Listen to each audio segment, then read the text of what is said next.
Hey guys, welcome to my channel. I'm LeetCoder. If you guys are new here, I pretty much do LeetCode style questions and explain things in the simplest way possible. Today we have a pretty interesting problem that I'm very excited about, so let's go ahead and read the problem statement. It says a parentheses string, right, is valid if and only if, right, it is the empty string, right? It can be written as A and B, right? A concatenated with B, right, where A and B are valid strings, right? Or it can be written as A or A is a valid string. All right, cool. You're given a parentheses string S, right? In one move, you can insert a parentheses at any position of the string, right? That's good. So we can insert at any position, all right? So that's good to know. For example, if we're given this string, right, we got an open parentheses and 3 closing parentheses, right? It says we can insert an opening to be right there, right? I'm saying, all right. So we got this open, right, and that's another open they included. And or a closing parentheses, right? You could add an extra one, right? At any position, I'm saying. So this one, I'm saying to match this one, right? So it says return the minimum number of moves required to make S valid, right? So this problem is kind of confusing, you know what I'm saying?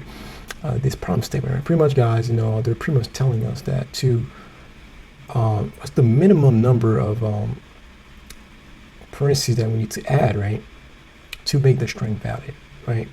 Because as you can see in this example, right, we're given this one, right, this open, there's a match for this one, right, but this one, there's no match, right? So we need at least one parentheses, right? It doesn't, we don't tell, it doesn't know if it's an open parentheses that we need to add or in a closing parentheses. We just need to tell the amount, right? It doesn't matter, I'm saying. So pretty much you can kind of think it as pretty much find the numbers of invalid parentheses, right? Pretty much parentheses that don't have any matches, what I'm saying. There's no match for them, pretty much, right? That's how you can switch the thinking to thinking of that, right? Pretty much the number of invalid parentheses that we end up seeing, right? Whether it's an open or closing, right? Add those two together, right? That's pretty much going to tell us the amount of parentheses that we need to add to make the string valid, right? It can be an open, it could be a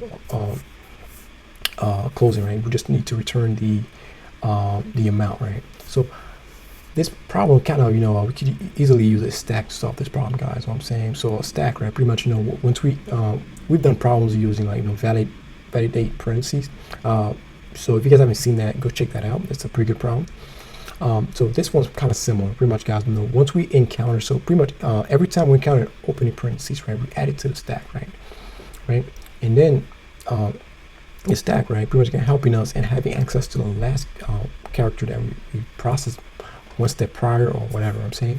So we add the opening parentheses to the stack, right, and then after we add it, right, once we get to on the next iteration, right, if we end up seeing a closing parentheses, right, and the last character that we saw was an open parentheses, right, we're just gonna pop it off the stack, right, since that's a valid match, right, the stack is empty, right. So now let's say we are looping through, right, there's not enough, so let's say we encounter a closing, right, and the stack is empty, right, we're gonna add that closing closing bracket, right, to the stack, right, to simulate that an invalid parentheses, right, there's no match for it, right, and that's how it works. So let's go through a couple of examples real quick. I'm pretty sure that you guys gonna understand everything after I do this. So the thought process is gonna be as follows, right. So let me just so let's do it real quick. So we encounter a open parentheses, right, we add it to the stack, right, and then we encounter a closing parentheses, right. So let's say we move the index forward, right, we're gonna loop through all the characters in the string, right. So that's the first example, right, it's given to us, right. So that's what we're doing right now. So we encounter a closing parentheses, right, we simply pop it off the stack, right. That's a valid match, right. There's a valid match, so we're still good right now, right. And then we go on to the next character, right, we see an open parentheses, right, and then we loop out there's no more characters to process, right. We are like down, so now we need at least one parentheses to be added to the string, right, for it to be valid, right. So we need to add at least a closing parentheses, right, what I'm saying. So that's why the size of the stack pretty much tell us, the amount of invalid characters that invalid parentheses actually that we've seen in the string, right. So we return 1, right. Likewise, this was this second example real quick, right. So we see an open one, right, added to the stack. we see another open one, right? We add it to the stack as well, right? Okay, and then we see another open one, right? We add it to the stack, right? Now there's no more characters to be processed, so now we need to add at least 3 parentheses, right? To correspond to those 3 open parentheses, right? So we need 3 closing ones, right? So we have 3 invalid parentheses right there. So that's why we end up returning, right? That's why we always end up having the answer, right? You guys still don't believe me yet? So let's do another example, all right? So same thing, guys. So the same thing applies. So I is right there, right? So I is there, right? So we encounter a closing parentheses, right?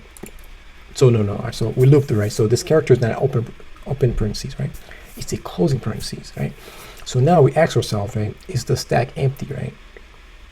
If it's empty, then we know that's an invalid closing parentheses, right? Since there's no corresponding open parentheses, right? If there was a corresponding one, then it would have been in the stack, right? Because the stack is giving us access to the last element that we saw prior. You know what I'm saying? So we end up just put it to the stack, right? Invalid, right?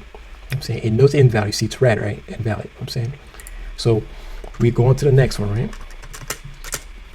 We see now it's not open parentheses, all right? It's a no. Now we check, right? Is the stack empty, right? Nope, the stack is not empty, right?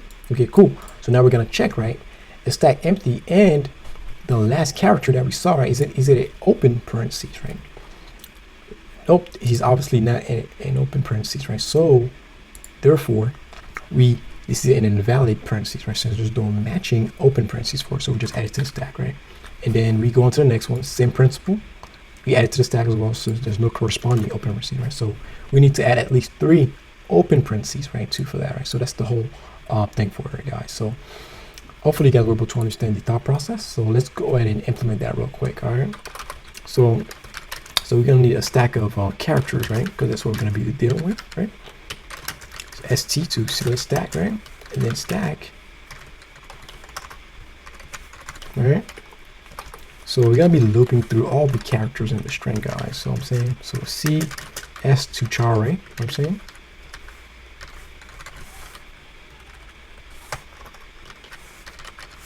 All right.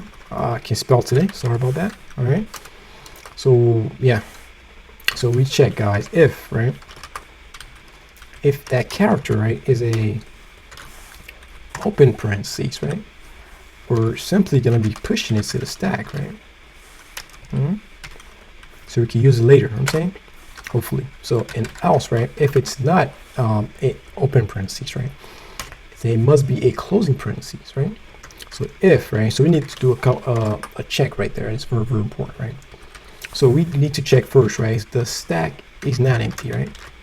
Because we're gonna try to peek at the last element, right? That's in the stack, right? At the element that's at the, you know what I'm saying, the top, right? Top of the stack, right? So if it's not empty, right, and that element, right, that peek, right, is equal to a open parentheses, right? So that's a perfect match. That's what we do. We do st.pop, right? We found a matching one, right? That's how we simulate that. That's a good match. Boom. So it's not invalid, right? And then the other scenario, right, that we have, right, if it's empty, right, or the last character is not an open parentheses, then that's an invalid one, guys. So I'm saying there's no corresponding matching open one, so that's not good.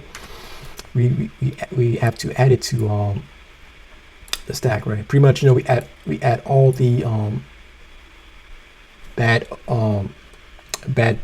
closing parentheses, right, and then all the open parentheses, right, that don't have any matching closing parentheses, right, they're all gonna be residing in the stack, right, at the end of the day. You know what I'm saying, at the end of the, you know, we're done looping through everything, right? So after that, guys, we just return on the stack that size, guys, because it has everything. You know what I'm saying.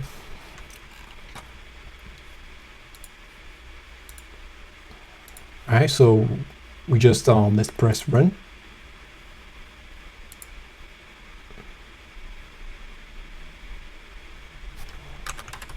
So yeah, says, all right, cool. Seems like we passed that test case. Let's see if we pass all the test cases.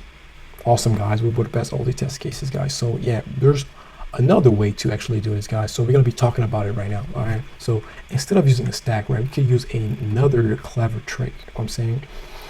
So I'm gonna talk to you guys about it right now. Yeah, guys. So now let's talk about the way that I was talking about, right? You know, so there's this other way that we could do it, guys, by using a couple of counters, right? I'm saying, so pretty much we're gonna have like some kind of open counter and the amount of some kind of closing counter, right? We have those things, guys, because we want to keep track of how many opens we've seen, right? That's invalid, and how many closing we've seen that's invalid, right? And at the end, right, we're just simply gonna return the addition of the two, right? Pretty much those variables are gonna let us know the amount of invalid opens and amount of invalid closings, right? So pretty much how the algorithm is gonna work, guys, pretty much gonna be the same thing you see here, right? Very similar, in fact, guys. So the only difference, right, you know, is that we're gonna have an open, right? I'm saying an open equals 0, right? So pretty much the counters, right? Close, right? Equal to 0, right? Following? Yeah, and then now instead of, you know, when we encounter that character is in open parentheses, right? We're simply going to do open plus plus, right? To signify this is an open parentheses, right? And yeah, the case where it's not an open parentheses, right? It must be a closing parentheses, right? And then we check, guys, the stack is not empty, right? No, not the stack, right? We can't do this anymore, right? So we need to kind of reverse the logic a little bit. I mean, change the logic a little bit, right? So the logic is going to be as follows, right? If the open, right, is greater than 0, right, that signifies that there's a corresponding open parentheses, right, available, right? That means at least it's 1 or greater, I'm saying. So we can simply, guys, I'm saying, instead of popping it, right, since we're not using the stack anymore, right, we do open plus plus, right? No, we do open minus minus to decrement the open, right? So let's say, you know, we encounter a open parentheses. Let's do this one, right? Open, right? Open will be 1, right? And then we encounter a closing, right? And we see that open is greater than 1, right? Greater than 0, right? Then we decrement the counter, right? To signify this is a corresponding matching, what I'm saying, open parentheses for that closing parentheses that we're at right now, right? And yeah, so same thing again, right? We encounter open parentheses again, right? The last one, this one, right? And then we increment the counter, open plus plus, right? So yeah, so now the next thing that we're gonna do, guys, the next logic that's important, right? Which is this case, right? Let's say, you know, we loop through, right? We encounter this one, right? And then we check, is open greater than 0, right? Open is 0 right now, so it's not greater than 0, right? So now we are at a bad case, right? Now that signifies, so we're gonna do close plus plus, right? To signify that's a bad closing parentheses, right? So we keeping track of it, I'm saying. And then just like that, guys, once we're done, right, we just the amount of open and the amount of close, guys. So I'm saying, yeah. So I think we should be pretty good shape right now. So let's just let's check the small test case. All right, cool. Let's submit. Perfect, guys. You know, she's so I'm saying she's a very good way of doing this problem, guys. You know, we're not using any space, right? So yeah, we're in pretty good shape. So hey guys, hopefully you guys are able to understand everything, okay? So thank you guys for watching the video. If you guys found value, make sure to give me a like. If you guys are new here, subscribe. And because I'll be doing a lot of other videos just like this one. So I want to thank you guys for taking the time to watch this. And I'll see you guys in the next one.